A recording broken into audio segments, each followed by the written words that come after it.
নমস্কাৰ প্ৰিয় দৰ্শক, মই মীৰাই আপোনালোক সকলোকে স্বাগতম জনাই আজিৰ ভিডিঅ'টি আৰম্ভ কৰিব ওলাইছোঁ। প্ৰিয় দৰ্শক, আজি মই আপোনালোকৰ বাবে এটি অতি গুৰুত্বপূৰ্ণ ভিডিঅ' আগবঢ়াব খুজিছোঁ।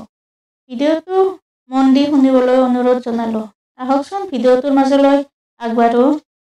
আপোনালোক সকলোৱে জানে, যি মানুহৰ গৃহত মা লক্ষ্মীয়ে বাস কৰে, সেই গৃহত কেতিয়াও ধনৰ অভাৱত কষ্ট খাবলগীয়া নহয়।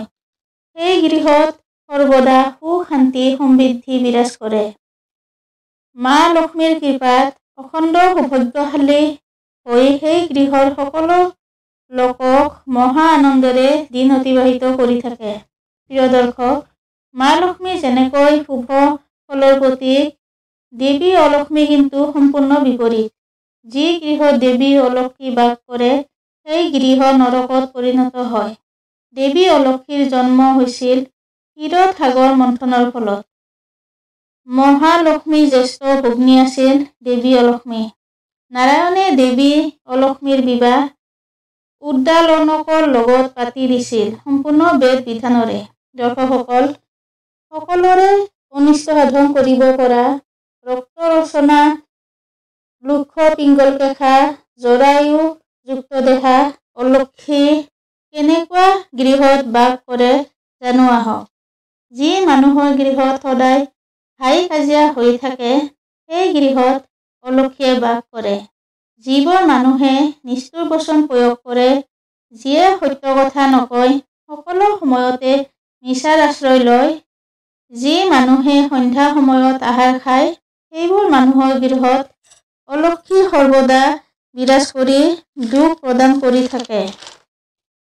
দৰ্শকসকল, যি স্থানত মৃত মানুহৰ বা জন্তুৰ লাওখলা থাকে, মূৰত চুলি, চিতাৰ ভস্ম, অস্থি, টু বা টেঙাত থাকে, সেই মানুহৰ ঘৰত অলক্ষ্মী মহা আনন্দৰে বাস কৰে। যি মানুহে গা নোধোৱাকৈ বাহিৰৰ পৰা আহিলে ভৰি হাত পৰিষ্কাৰ নকৰাকৈ ভোজন কৰে, কলিৰ সৈতে দুখদায়িনী হৈ সেই গৃহত দেৱীয়ে বাস কৰে। যি মানুহে বেংচাটা বা ছাতিৰ আকৃতিৰ কাঠফুলা খায়, কোনোবাই ভক্ষণ কৰি এৰি যোৱা শ্ৰীফল খায়, সেই গৃহত সদায় অলক্ষ্মী দুখৰ কাৰণ হৈ থাকে।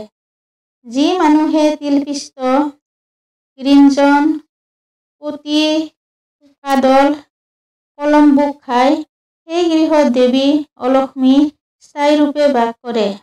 যি মানুহে গুৰু, দেৱতা, অতিথিসকলক সমাদৰ নকৰে, সেই মানুহৰ গৃহত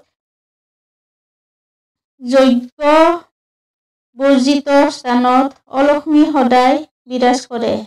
যি মানুহে পৰদ্বাৰত পৰদ্ৰব্য অপহৰণকাৰী, বিপ্ৰ বা বৃদ্ধগণক যিয়ে পূজা নকৰে, সেই মানুহৰ গৃহত দৰিদ্ৰতা আৰু পাপদায়িনী কাৰবলভা অলক্ষ্মী চিৰস্থায়ী হৈ বাস কৰে। প্ৰিয় দৰ্শক, ভিডিঅ'টো ভাল লাগিলে চেনেলটো ছাবস্ক্ৰাইব কৰিব। লগতে লাইক, শ্বেয়াৰ, কমেণ্ট কৰি নতুন নতুন ভিডিঅ' পাবলৈ উৎসাহিত কৰিব।